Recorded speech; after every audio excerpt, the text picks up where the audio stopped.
Hello, I'm Jeff, and welcome to Snap Talk, where we talk about things that either may not make the podcast or run out of time and can't quite get all our thoughts in on it.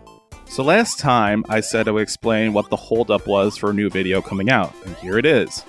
This is obviously Sonic the Hedgehog, the classic platformer from SEGA. This was recorded as part of a segment we want to try out called Game on One Life, which is inspired by Peanut Butter Gamer's Hardcore series and similar to the One Life gaming series Chris started back at the old site. This is from the SEGA Mega Drive collection on Steam, and it's the third time I attempted recording footage for this. The first time had some terrible slowdown as I wanted to flatten out the sides. The second time had some experiments going on that didn't quite work. For the third time, the video was fine. The laptop I was using ended up giving me static noise that I couldn't get rid of. I'm still working on getting this set up so that we can start the series for you guys. But for now, here's where I died. Yeah, that's kind of embarrassing that I screwed up that final jump there. I think I was going for a quick breath and didn't realize the spikes were going to move as fast, or didn't think to move to the platform. Anyways, I promised something less divisive, and I'm here to deliver. It was going to be about YouTube being YouTube, but then something from GameStop caught my eye. Earlier this week, it was leaked that GameStop will be starting a new game rental program called Power Pass, requiring a power-up rewards membership. A $60 additional membership, would allow you to rent out used games for 6 months. At the end of the 6 months, you would be allowed to keep one of the games you rented, and there appears to be no limit on the amount of games you can rent, so long as you rent them out one at a time. On the surface, this is a fantastic idea. I mean, as someone who has recently bought systems that have been out for a while, I would have loved something like this where I could have gone in and just for 6 months just rent out various games and try them out on my system before I actually buy them. And really, that's the big positive out of it, is that it allows you to try out games you maybe wouldn't necessarily buy before.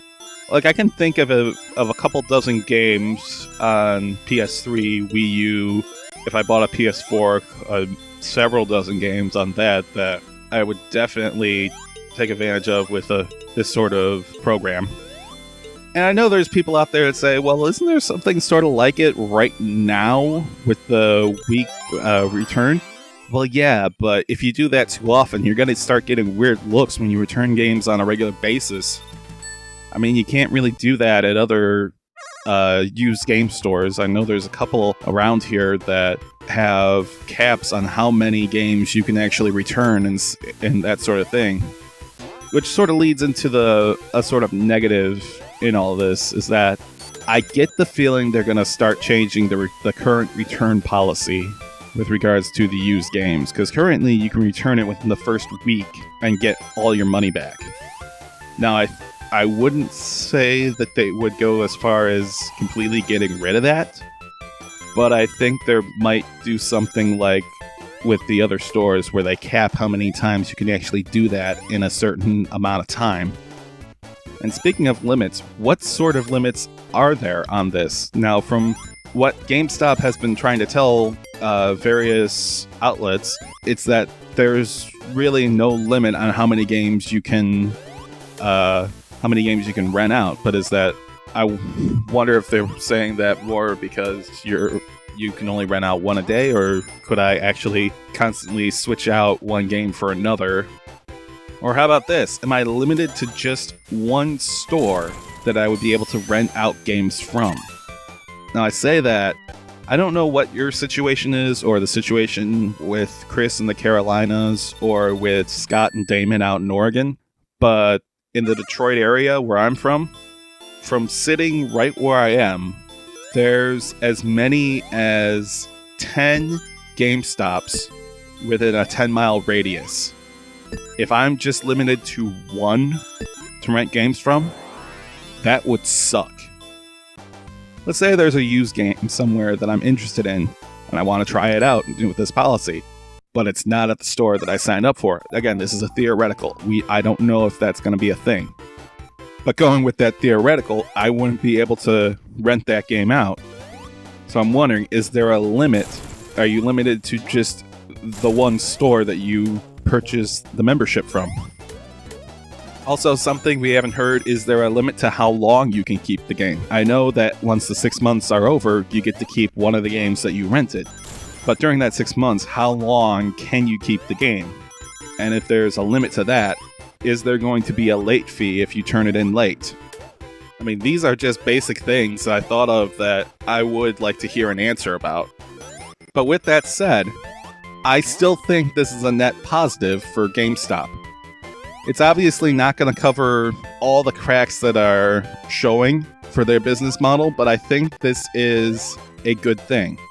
And I hope it's successful, because maybe it could lead to other similar game stores doing something like this. I don't know if Best Buy would try doing something like that, but perhaps a place place close to me called Gameplay or Game Zone, 2 different places that are close to me, again, within the 10-mile radius, that have a huge selection of retro games ranging from as early as the Atari 2600 all the way through to modern game consoles.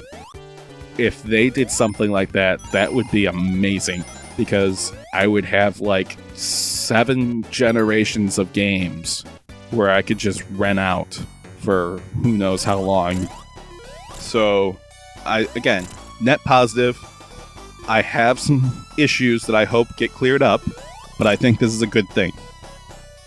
And that is it for this episode of Snap Talk. If you liked what you saw, please like, comment, subscribe, and share with others. If you have a different opinion to what was stated, feel free to comment down below and we can talk about it. If you have an idea for another Snap Talk, leave a suggestion below, and if I feel I can get enough material together, I may talk about it in a future episode. I'm Jeff from Some Nerdy Arguments, and I'll talk to you soon.